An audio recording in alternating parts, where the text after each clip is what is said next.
안녕하세요. 서울에 사는 마흔을 향해 바라보고 있는 아기의 엄마입니다. 새해가 되면서 새로운 마음으로 다양한 계획을 세우셨을 겁니다.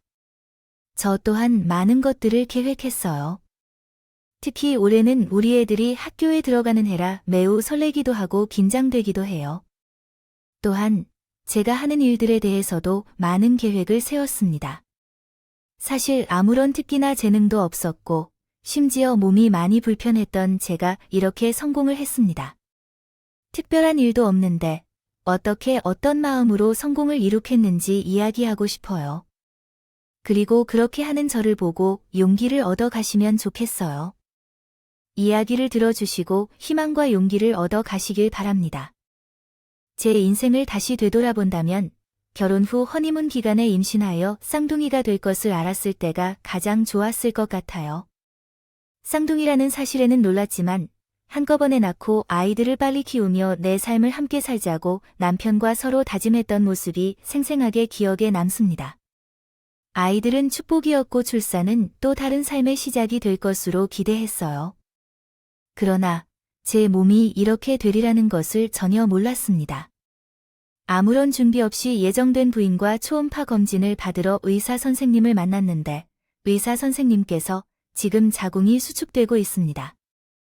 혹시 느끼시나요? 자궁경이 짧아지고 있어서 당장 입원하셔야 합니다. 라고 말씀하셨어요. 네, 아이들은 괜찮아요. 제가 태동인 줄 알고 그냥 잘 놀고 있겠네요. 라고 생각했었죠.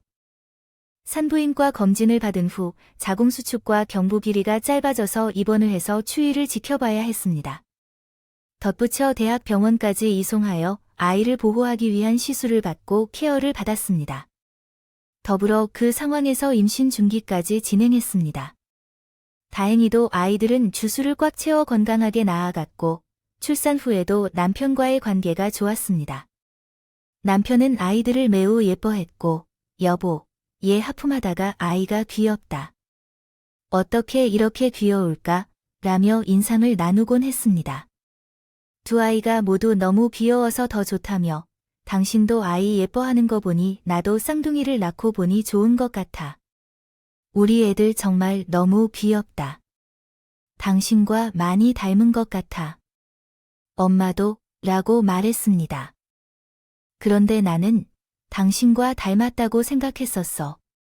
이마와 눈만 빼고는 전반적으로 다 당신과 닮았더라고. 그래서 가족들이 나를 그대로 세워놓은 듯했어. 그래서 남편과 아이들을 바라보면서 시간이 순식간에 지나가는 줄 몰랐어. 단지 아이들을 힐끗 보는 것만으로도 정말 시간 가는 줄 몰랐었어. 남편은 아이들을 예뻐하기는 했지만 아이들의 돌봄은 제가 맡았었지. 남편은 회사 다니는 핑계로 육아에 신경을 쓰지 않았어. 심지어 쌍둥이라서 더 그랬지. 그래서 자주 말싸움도 했어. 낮에는 친어머니가 와주셔서 힘이 들지는 않았지만 왜 아이들은 항상 밤에 울까?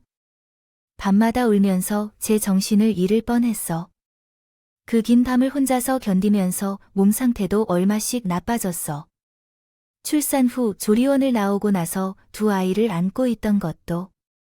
지난 일 동안 제 건강이 정말 안 좋아서 디스크가 생겼으며 고혈압과 당뇨까지 있었어요. 아침에 일어나기가 힘들 정도로 건강 상태가 안 좋아졌습니다. 다행히 우리 친정 엄마가 가까이 계셔서 하루 종일 영원히 우리 집에 오시는 것처럼 챙겨주셨어요. 이런 엄마께 너무 감사하기도 하고 제가 시집간 딸로서 자립하지 못하는 게 너무 죄송스러웠어요.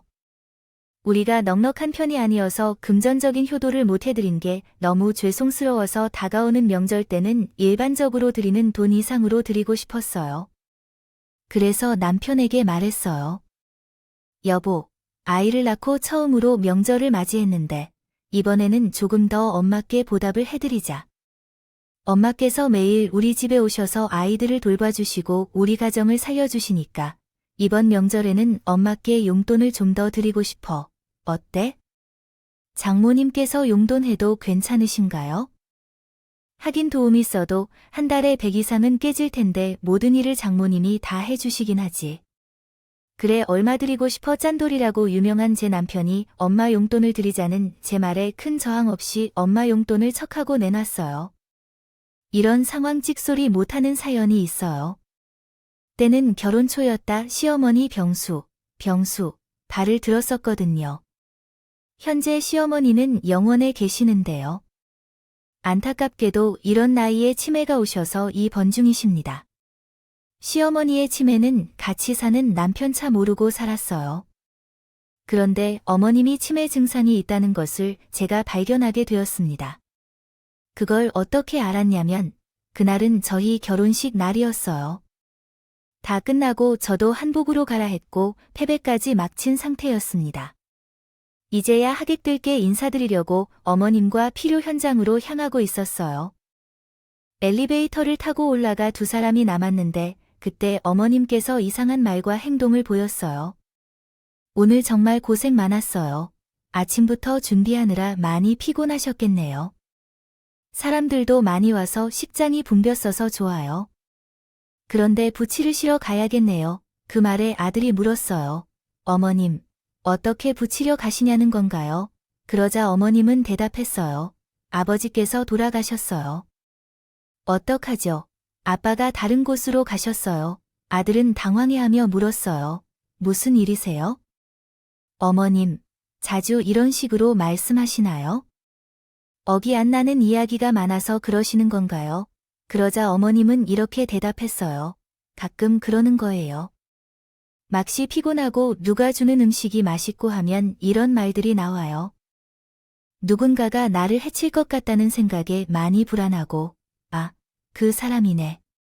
시아버지인가 보다. 가끔 나한테 찾아와 해고하려는 사람이 있는데, 나는 도무지 무서워서 보지도 못하고, 저는 너무 깜짝 놀랐어요.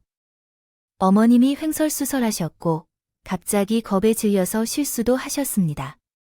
파란색 한복이 점점 진해지는데 본인이 실수를 한 줄도 모르고 있었어요. 시어머니가 제 앞에서 창피해하는데 그때 전 완전히 멘붕이었어요. 아니야, 이 모습으로 어떻게 나 좀 도와줘라. 응. 어머님은 아이처럼 엉엉 울었어요. 이 상태로는 도저히 필요한 현장에 인사를 할 수 없는 상황인 것 같아 어머님을 안전한 곳에 쉬게 하고 저희끼리 인사를 드리고 결혼식장에서 나왔습니다. 걱정이 너무 되었어요. 신혼이더라고요.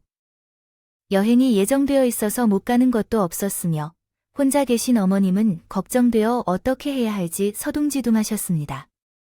근처에 우리 엄마가 계시기 때문에 엄마께 부탁했어요. 매일 한 번씩 시어머니의 상태를 알려주시라고 달라고 했더니 엄마도 기꺼이 수락해 주셨어요. 신혼여행에서 돌아왔을 때 신중히 시어머니한테 병원에 가보자고 권유했고 곧바로 치매 검사를 받았습니다. 예상했던 대로 치매였어요. 치매 확진을 받은 날 어머님은 더 자주 오셨습니다. 어머님은 자꾸 깜빡깜빡하는 것이 생각이 많아서 벅차서 일어나는 것이라고 하셨어요.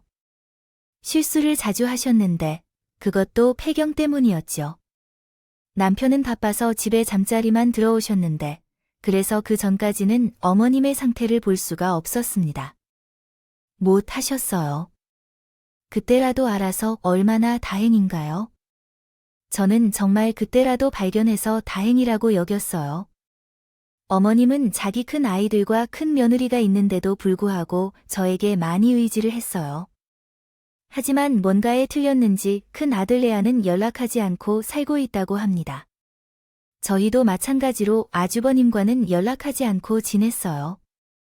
그래서 저밖에 어머님을 챙길 사람이 없었습니다. 저희 집에 한 5개월 모셨거든요. 그때 실감했어요. 치매 환자를 돌보는 거, 이건 할 게 못 된다고요. 어머님은 아픈 거라고 생각하고 넘기려고 해도 힘도 세고 점점 중증으로 상태가 안 좋아져서 결국 요양원을 보내게 되었습니다. 지금도 남편이 혼자서 요양원 비용을 내고 있어요. 아주버님은 어디서 살고 있는지요? 연락이 되지 않는 상황입니다. 그래서 저도 제 한계 내에서 엄마를 도왔습니다. 제가 아니었다면 어머니의 치매를 알아본 사람도 없을 텐데 최선을 다해 도와줬으니 남편도 미안해하고 고마워할 것입니다. 게다가 우리의 친정어머니가 지금은 매일 우리 집에 와서 힘들게 도와주시는데 이런 경우에는 보답을 해야 하는 것이 맞는 거 아닐까요? 그래서 어머님께 명절에라도 조금 더 돈을 드리자고 할 때 그 짠돌이가 아무 말도 없이 돈을 주셨습니다. 저는 더 드리지 못해서 죄송합니다. 어머니는 매일 우리 집에 와서 다른 일도 못하고 우리 아이들 돌볼 때 집에 일까지 돌봐주면서 제게 많이 보답을 못한 것 같아요. 명절이라도 많이 드리지 못해서 죄송해요. 돈으로 엄마 옷을 사주면 감사하겠고 원하는 것을 하나 더 사주고 싶은데 상황이 어려워서 그런 대로 받아줘도 괜찮아. 아우, 아니야. 엄마는 돈이 있어서 엄마의 돈 아니라 생각하지 말고 재미있어서 하는 거야. 아이들을 보면서 너도 볼 텐데 엄마가 너희 가정에 올 때마다 즐거워해서야. 엄마가 돈을 주지 않아도 돼. 돈으로 너희들이 좋아하는 것을 사 먹고 아이들에게 이쁜 옷을 사줄게. 그러니까 내가 너무 부끄러워하지 않아도 돼. 엄마, 이 정도면 받아주지 않아도 마음이 편할 것 같아. 많은 것은 못해주지만 우리도 부지기수로 일하는 쌍둥이의 부모라서 성의만 표시한 걸로 생각해. 알겠어. 그래. 알았어. 그래서 그 대신 엄마가 밥 사줄게. 밥을 맛있게 먹어. 그런데 왜 그럴까? 엄마한테 명절 선물이라고 더 드리려고 했는데 돈이라는 것이 참 무서워. 남편이 돈을 관리해온 우리 집이야. 그래도요. 남편은 월급이 부족한 것 같아 스트레스를 많이 받았어요. 우리는 크게 벌거나 하는 편은 아니었지만 시어머니의 요양비를 내고 있고 쌍둥이를 키우고 있어 더 이상 돈이 나갈 곳은 없지만 이상하게도 남편은 돈만 걱정했습니다. 저는 항상 머릿속으로 다 계획을 세우고 아이들 물건을 사는 편이었어요. 쓸데없는 물건은 결코 살 생각도 않았고 기저귀나 분유와 같이 필요한 물건만 샀어요. 옷은 모두 물려받은 걸 입었고 이 정도로 쓰는 것은 남편의 월급으로 충분하다고 생각했지만 남편은 그렇지 않았던 것 같아요. 만약 10만 원을 내면 돈이 없다며 더 아꼈어요. 이러다가 우리 집에서 지출이 많이 늘어나는 것 같아요. 우리는 집안 식비만 산 걸 자세히 살펴봤는데 아이들이 커서 더 많이 먹는다 보니 분유값이 더 많이 나오고 있어요. 저희 가족은 가난한 상황이었는데 저희 엄마께서 사다 주신 밥으로 겨우 살아가고 있습니다. 살림에 아껴야 할 곳을 찾는데 어려운 점이 많습니다. 이런 삶이 계속되자 남편은 마음이 편하지 않아졌는지 성격도 이상해지고 집에서는 말도 잘 하지 않으셨어요. 때때로 말을 걸면 예민하게 대답하는 일이 늘어나고 성질이 급해져서 몇 년 사이 괴물같이 변해갔습니다. 남편은 힘들어하는 것이 눈에 보였고 저도 몸이 좋지 않아서 이중소득을 생각할 수 없었습니다. 그래서 비용을 줄이려 노력했지만 남편의 월급은 충분하고 적금까지 할 만큼 남을 정도였기에 제가 이렇게 굳이 행동한 건 아무 소득도 없다고 생각했어요. 그런데 돈이 나갈 만한 곳이 생겼습니다. 요양원에서 최소한의 요구부터 제공해 줌으로써 낮이나 밤이나 매일 우리 집에 와서 우리 가족과 집안일, 심지어 제 케어까지 해주셨는데 그 정성에 정말 감사했습니다. 죄송하지만 혼자 아이들을 돌보기 힘들어서 엄마의 도움이 필요했어요. 그래서 남편에게 매달 용돈 30만 원을 드리자고 제안했어요. 여보, 우리 엄마한테 너무 감사해. 많은 돈을 내야 하는 건 아니야. 시급으로 따지면 많은 돈을 들여야 하지만 성의만 표시하자고 했죠. 하지만 남편은 화들짝 놀라며 엄마에게 용돈을 주는 것은 말도 안 되는 변명까지 했습니다.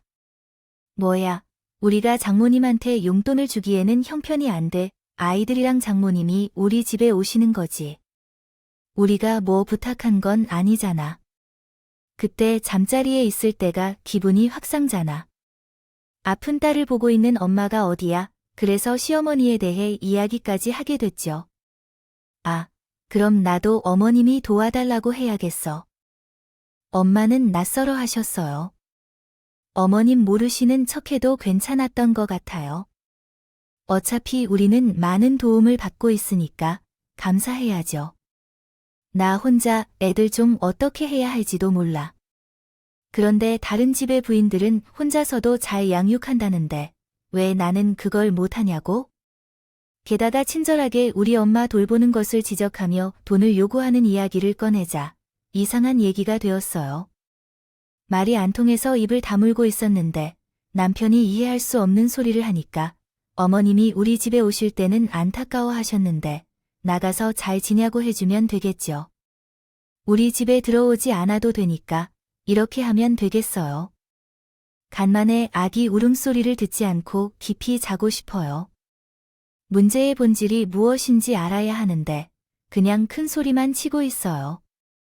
돈을 달라고 하는 건가 봐요. 너무 기가 막혀서 저도 말이 나가버렸습니다. 당신이 하숙생이라면 나가서 반씩 돈을 낼 거면 정말 결혼해야지. 당신이 뭐냐고. 나를 쫓아내는 집에 내 지분이 반 이상인데 알아?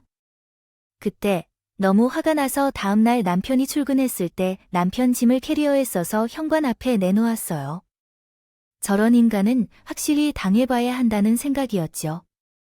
퇴근 후에 들어온 남편이 짐이 뭐냐고 물었어요. 당신 같은 무능하고 염치 없고 되바라지 사람과는 살기 싫다고 나가서 살려고 했습니다. 집이 반은 팔리는 대로 준다고 했고요. 그때서야 남편이 정신이 들었는지 상황 판단을 해서 엎드리라고 했습니다. 다음 날이 주말이었는데요. 웬일인지 엄마에게 감사한다고 표현하고 아이들을 데리고 나가서 분위기 좋은 식당에서 저녁을 먹었어요. 정말 오랜만에 사위로서의 역할을 한 건데요. 그런데 그날 밤 남편이 그러더군요. 정말 미안한데 우리 집의 재정 상태로는 매달 장모님에게 용돈을 주는 것은 무리야. 어떻게 해도 이건 답이 아니야 라고 말하더군요. 미안해, 그래. 그렇다면 엄마께 오지 말라고 할게요.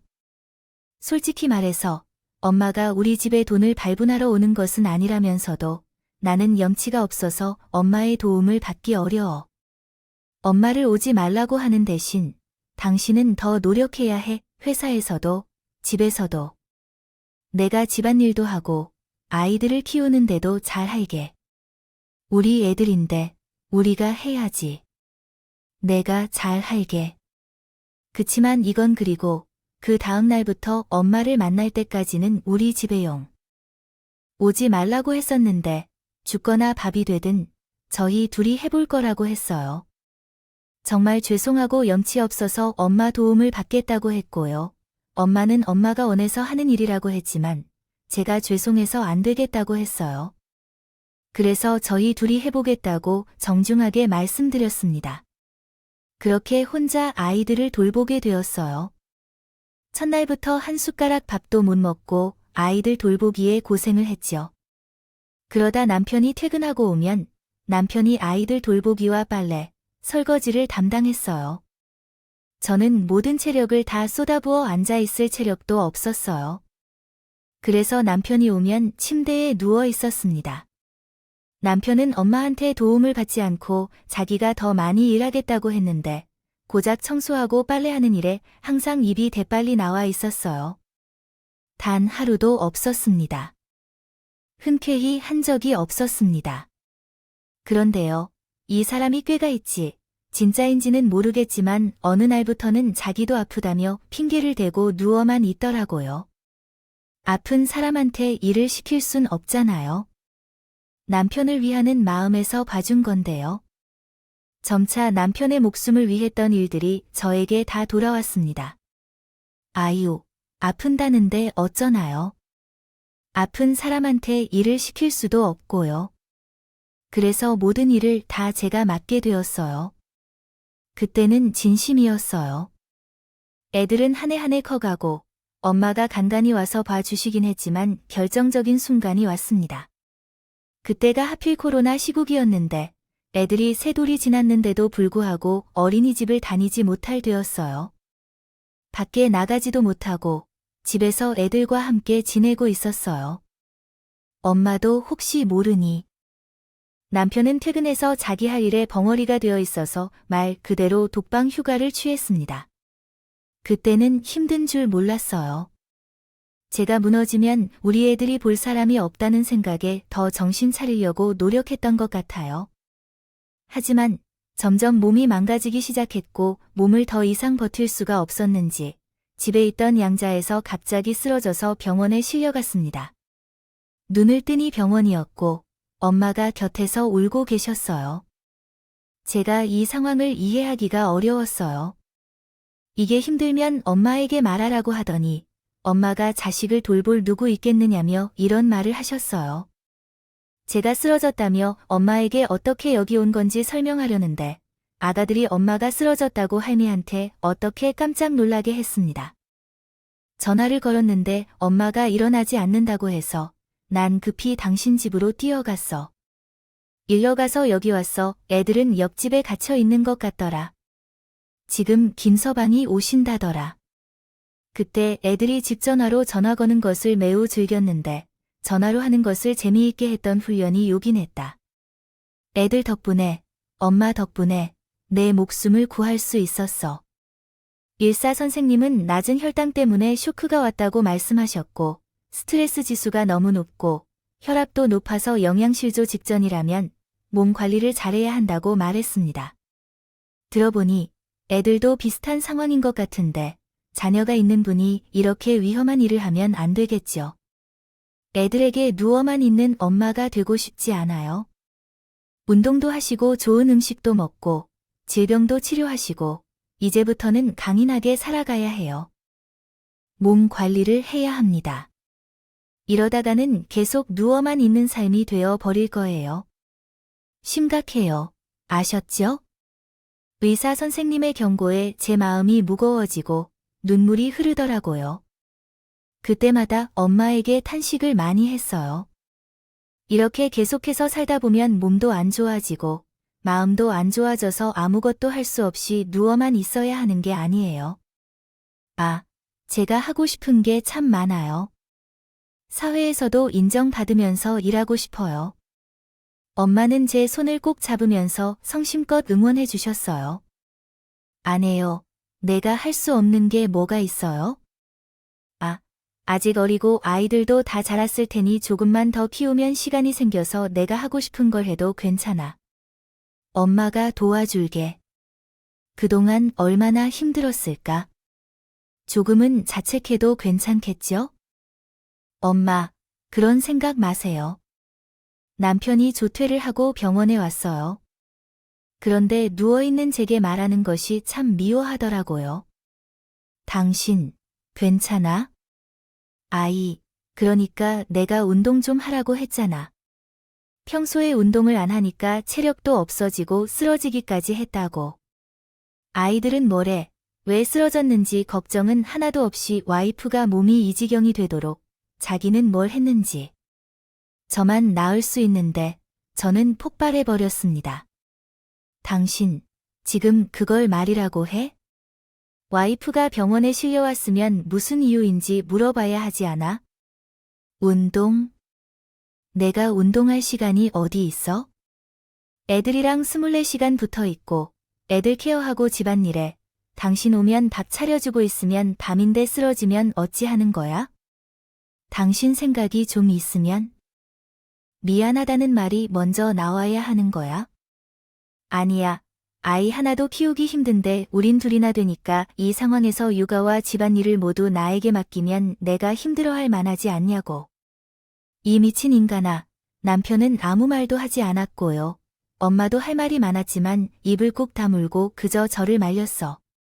그런데 의외의 인물이 남편을 호되게 혼내줬어. 아이를 듣자마자 정말 화가 나서 가만히 있을 수가 없네. 아이, 어떻게 와이프가 이런 지경이 될 때까지 방치하셨어? 이건 방관이나 다름없어. 방관자 죄값이 얼마나 무거운지 아세요? 아이, 게다가 들어보니 집에서는 손도 댈 것 같은데. 아이, 솔직히 와이프 입장에서는 같이 살 명목이 없는 거 아닙니까?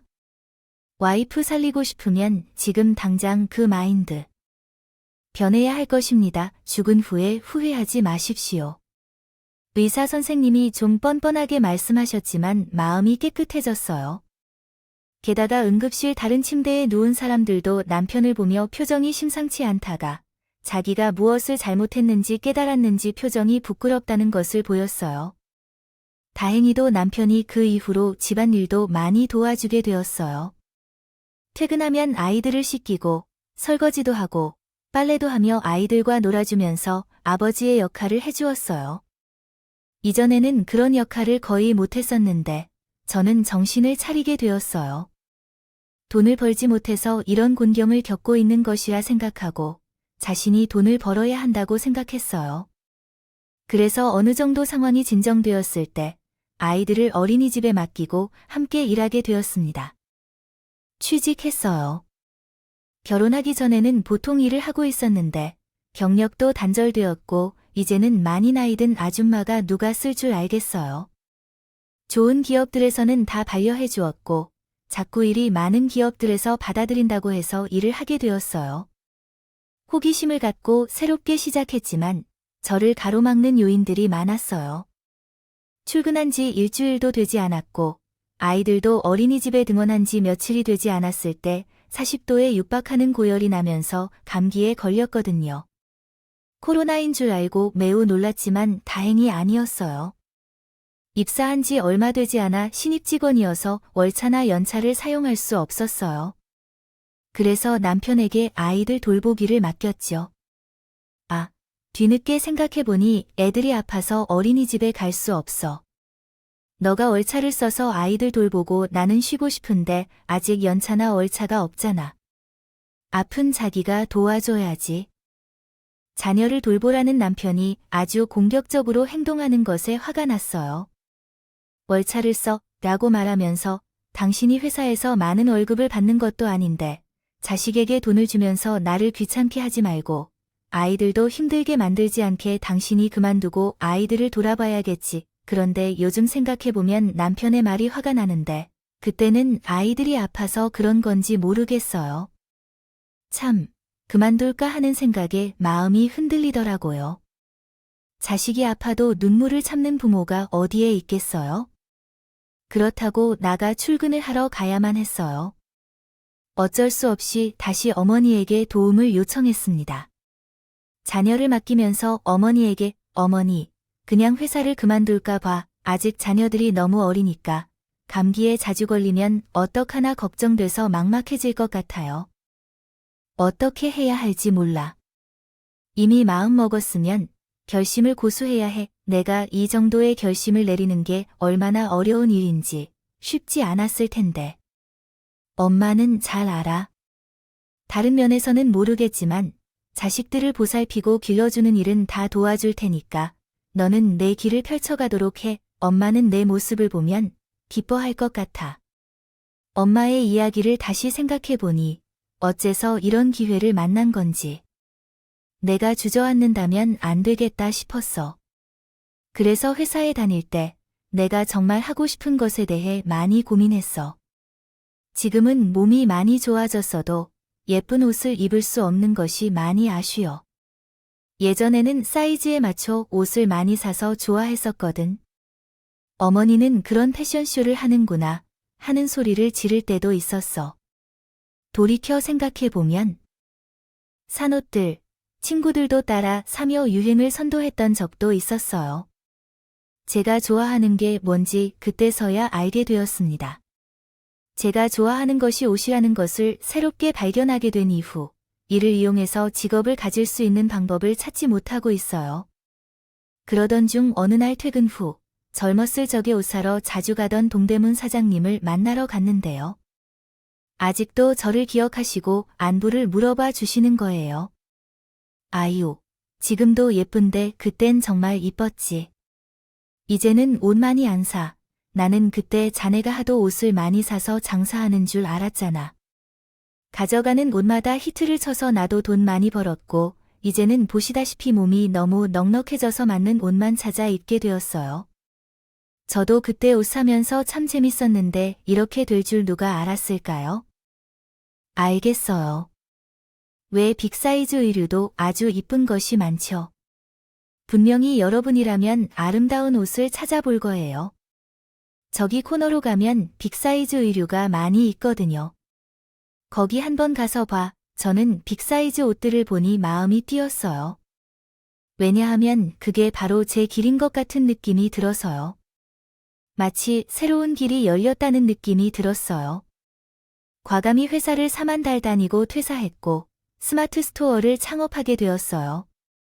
직접 옷을 만들어 판매하기에는 어려웠기 때문에 한 공장과 계약을 맺고 약간의 리폼을 거쳐 판매를 계획했어요.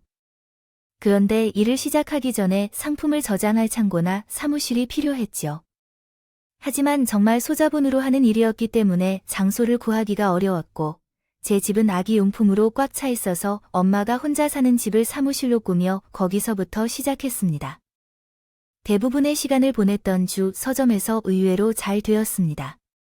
제가 봉사할 때는 예전처럼 날씬한 몸매 때문에 어떤 옷도 입기 힘들었습니다. 하지만 높은 비대 사이즈를 가진 사람들이 많았고 예쁜 옷을 입고 싶어하는 여성들의 욕구는 당연한 것이었습니다. 리폼한 옷들이 인기를 끌어 많이 팔렸습니다. 첫 정산을 받아보니 무려 1,300만 원이었는데 상당한 금액에 대해 기쁨을 느꼈습니다. 이 돈을 의미 있게 사용하고 싶었습니다. 그 당시에는 엄마가 차가 없었고 두 아이를 데리고 병원이나 소풍을 다녀야 했기 때문에 작은 차로는 부족하고 위험할 것 같아 보였습니다. 1,300만 원의 수익을 얻었지만 새 차를 사줄 여유가 없어서 깨끗하고 사고가 없는 중고차를 엄마에게 선물했습니다. 엄마는 정말 기뻐했습니다. 내게 이런 선물을 준 적이 없었기 때문에 아주 특별하게 느껴졌습니다. 정말 산 건 맞지? 아니요. 엄마 너무 좋아. 정말 행복해. 중고차라 미안해. 앞으로 더 돈을 벌면 엄마 차를 더 좋은 걸로 바꿔줄게. 그때까지만 기다려주세요. 그런데 그 일이 일어난 건 엄마한테 차를 사줬을 때며 며칠 지나지 않았어요. 엄마가 애들을 픽업해서 저희 집에 데려다 주시는 길에 마주쳤어요. 그때 퇴근하던 남편과 지하주차장에서 차를 바꿨다는 남편의 질문에 사줬다고 대답했어요. 엄마는 당연히 남편이 알고 있는 줄 알았다고 하더라고요. 남편이 듣고 일그러진 표정을 지으며 집에 와서 저를 잡기 시작했어요. 당신 장모님 차를 사드렸더라. 아, 무슨 돈으로 장모님 차를 바꿔줬어? 아니, 내가 돈을 벌어서 엄마 차를 바꿔줬어. 엄마가 매일 우리 애들을 픽업해 주시는 걸로요. 주시잖아요. 경찰이지 못돼이요. 당신도 아시다시피 뒷좌석에 카시트 2개 채우면 벅차고 혹시 접촉사고라도 나면 대형 사고로 연결될 수 있으니 이참에 바꿨어 뭐 돈이 생겼냐고? 그거 고스란히 장모님 차를 사드린 거야. 아, 푼돈 버는 놈이 겁도 없이 차래서 그럴 만한 돈 있으면 우리 엄마 요양원 비용이라도 내놓아 봐라. 넌 너희 집 밖에 생각 안 하는구나. 왜 그렇게 되냐고? 식구만 챙기냐고? 아니면 말해보란 말야. 결혼한 이후에 너희 집 우리 집이 어디 있어도 다 똑같다. 부모를 지지하는 말투를 해야 할 것 같은데 왜 이렇게 하는 거야? 진짜 짜증나. 돈 버는 사람 따로, 돈 쓰는 사람 따로인 삶이 정말 지겨워. 아무리 헌신해봐도 돌아오는 건 하나도 없는 삶이 정말 싫어.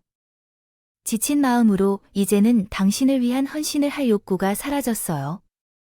믿음과 신뢰도 없어서 그래서 우리 이혼해야겠어요.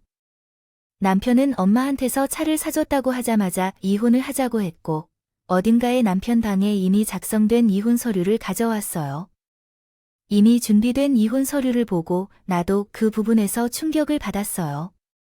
당신이 진심인 줄 알았어. 헤어지자고 준비를 하고 있었구나. 나는 그것도 몰라서 당신과 잘 지내려고 노력했어. 알았어. 헤어지자. 서류를 줘. 지금 작성할 테니까. 많이 썼고 남편이 헌신한 것에 대해 생각하게 됐어. 그날에 남편에게 돈을 빌렸던 일에 대해 이야기하려고 했어. 그러나 이제는 이런 상황에서 제 사정을 말하기가 싫어졌어요. 사실 그때 남편이 아닌 직장에서 잘못을 저질렀어요. 창업을 하여 돈을 벌고 있다고 말하고 싶었어요. 숨기려는 이유는 없었고 성공한 후에 말하고 싶습니다. 왜냐하면 만약에 실패했다면 수많은 질타를 받게 될 것이 분명하거든요. 남편은 돈을 많이 쓰는 것 같지만 저와 결혼한 후에는 흔한 배달 음식도 맘 편하게 먹은 적이 없었어요. 정말 지쳐 보이네요. 그래서 남편이 이혼을 제안할 때 서류에 제 이름도 함께 쓰게 되었어요. 그래, 이혼을 하면서 재산 분할은 정확하게 반반씩 하고 아이는 제가 키울 거예요. 당신이 키우면 방치될 것 같아 보여서 양육비를 보내야겠네요. 왜 그런 소리를 하는 거죠? 당신은 밖에서 돈을 벌지 않았는데 재산은 당연히 제가 더 가져가야겠지요. 아, 당신은 아이를 키우고 병원에 다니는 일 말고는 더 하지 않았잖아요. 그렇게 나오면 나도 하는 게 없겠네요. 참을 수 없다면 이혼 소송으로 진행합시다. 누구의 주장이 옳은지 소송을 통해 결정하겠습니다. 같이 보자고요. 소송이 아니라 소송은 하지 말자고요. 그건 시간도 오래 걸리고 돈도 많이 들어서 좋지 않아요. 그럼 5천만 원을 더 주겠어요. 더 주면 이혼하겠습니까? 양육비도 신경 써줄 테니 당신이 뭔가 챙기는 게 있다는 걸 알았어요. 예전부터 궁금했어요. 왜 이렇게 돈을 놓고 싸우는지. 그 이유를 소송을 통해 밝힐 거니까요.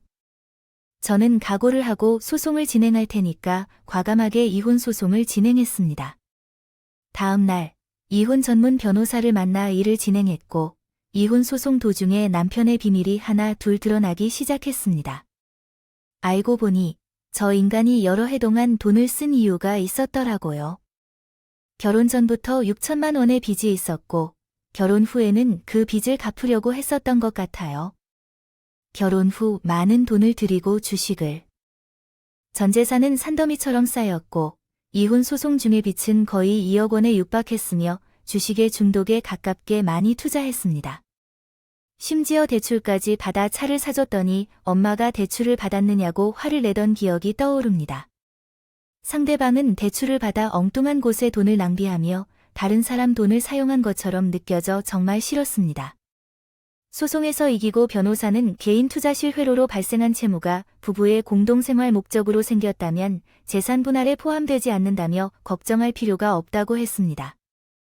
아파트 하나만 소유했지만 반은 대출로 구입한 집이었기 때문에 그것으로도 큰 재산이 되지는 않았습니다. 그럼에도 불구하고 받을 것은 받아야겠죠. 이혼 소송이 아주 오랜 시간이 걸릴 수 있습니다. 저는 일을 한 지 3달이 되던 때 차를 빌려서 법원에 가기 시작했습니다. 그곳에서 남편은 제가 무슨 일을 하는지 알지 못했을 경고했습니다. 법원 주차장에서 남편을 만난 그 순간 벤츠로 차를 타고 나타나자 남편은 얼굴이 새하얗게 변하더군요. 호기심에 가득한 눈빛으로 저를 쳐다보았습니다. 차를 빌리는 것은 돈을 쓰는 것이 특기지만 이번에는 차를 빌린 것이 다행이었습니다. 네, 맞아요. 당신은 아직 모르겠죠. 나는 무슨 일을 하는지 말하였더라면 그냥 함께 살았을 텐데 정말 안타까워요. 이렇게 하고 돈을 많이 벌었기 때문에 남편에게 나의 명함을 주었습니다. 남편은 명함을 오래 보더니 표정이 변했죠.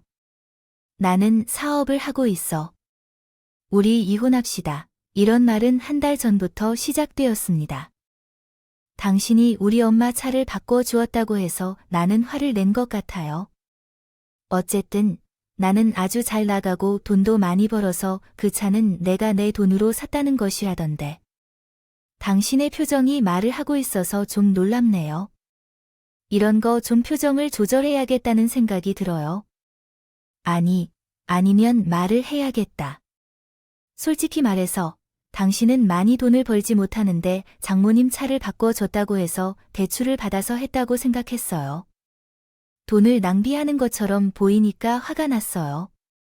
만약 그게 아니라면 우리는 이혼할 필요가 없겠죠? 우리 이혼하지 말자. 나는 이혼을 원하는 마음이 많이 사라졌어요. 가만히 웃고 있어서 너무 웃긴 것 같아. 내가 괜찮지 않아. 당신은 결혼하기 전에 빚이 있다는 걸 왜 말하지 않았어요? 그 빚이 지금 2억이 되었다고 해서 주식하다가 돈을 다 날렸고 애들을 위해 분유값을 아꼈던 걸로 보이는데 가능한 이해할 수 없어요. 당신이 사람이냐? 나는 사람 같지 않아. 당신과 더 이상 같이 살기 싫다고. 내가 돈을 잘 번다고 하니 아쉬운가? 본다면 나는 이혼 소송하면 당신 집을 알게 됐어. 더 살다가 내가 어떻게 될지 걱정돼. 이참에 마음을 먹었으면 끝까지 소송해보자. 남편은 제가 돈을 잘 번다고 해서 태도를 바꿔서 아쉬워했어요. 자기 엄마의 요양원을 뜯어낼 생각이었나 봐요. 그냥 이혼하지 말고 함께 살자는 게 말이 돼요. 내가 미쳤어요. 남편의 말과 행동 때문에 이혼을 원했어요. 이혼 소송하면서 남편에 대한 정이 떨어지기 시작했어요. 그때부터 남편은 계속 친정집에 와서 아이들에게 아빠 역할을 하려 하고 친정 엄마에게는 사위 역할을 하려 했어요. 그런데 저한테는 그 거지 새끼가 돈이 어디서 나왔는지까지 알아보는 것 같더라고요. 싸우다가 아부를 했었는데 결국 저희는 눈도 깜짝 않고 그 인간을 쫓아내 버렸습니다. 이혼 소송에서 승소를 거둬 전 남편이 된 후, 그러나 이혼 후에는 위자료와 양육비를 지급해야 하는데 그 인간은 연락이 끊겨 깜깜무소식인 것 같아요. 반면에 회사는 여전히 흔들리지 않고 해나가고 있죠. 변호사와 상의해서 연봉을 압류했다는 소문이 퍼지면서 남편의 사생활이 들통나서 왕따처럼 지내고 있다고 합니다. 올해는 우리 아이들의 졸업식과 발표회, 그리고 1학년 입학 준비도 하려는데 그 인간은 그런 걸 볼 수 없을 거예요. 아빠로서의 책임과 남편으로서의 역할이 없어져서 그런지 그 인간이 없어진 후로 더 편안하게 느껴지더라고요. 이혼 후에는 홀로 있는 삶도 처음엔 괴로웠는데 한쪽 공간이 허전하다는 게 있었어요. 그 부분을 맡던 시어머니가 그립다는 거죠. 저희가 이혼한 줄 모르고 어머니가 요양원에 계시다고 하셔요. 이혼한 지 1개월이 지난 후에도 계속 어머님을 생각해 일부러 요양원을 찾아가 면회를 했습니다. 어머님은 저를 보시자 반갑게 맞아주셨어요. 아이고, 우리 예쁜 딸이 왔네. 밥은 먹었어? 살이 찌니 더 예뻐지네. 누구 딸이고 내 딸이지. 어머님은 이상하게도 저를 딸로 기억하시더라고요. 솔직히 말해서 이전 시어머니에 대해 악감정은 없었어요. 아무것도 모르고 해맑게 웃는 이전 시어머니를 보니 마음이 아플 뿐이었습니다. 어머님, 저는 며느리예요. 잘 계시셨어요? 얼굴은 좋아 보이는데 기억이 더 없어진 것 같네요. 왜 이렇게 자식을 잘못 키우셨는지, 왜 이렇게 아들들을 못나게 키우셨는지요? 이렇게 다정하고 고운 아들들은 왜? 그 모양은 해요. 나는 모두 필요하지 않아요. 우리 딸만 있으면 충분해. 나는 너만 필요해. 아유, 우리 아름다운 딸이 큰 아들처럼 되었어요.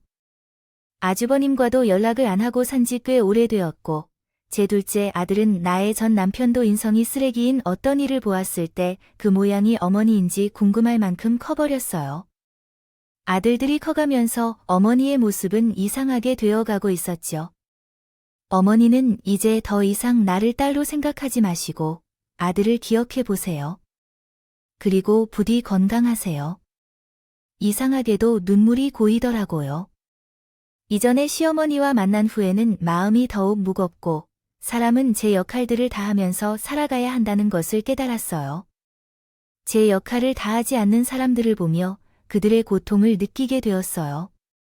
그 역할이 삶의 목적이 되어야 하고 새해에는 그동안 미뤄왔던 것들을 시작하지 말고 꼭 해내야 해요. 보세요. 분명히 여러분도 해낼 수 있을 거예요. 몸뚱이가 비추어 난 저도 이렇게 잘 해냈거든요. 여러분도 할 수 있을 거예요. 제 얘기 들어주셔서 감사합니다.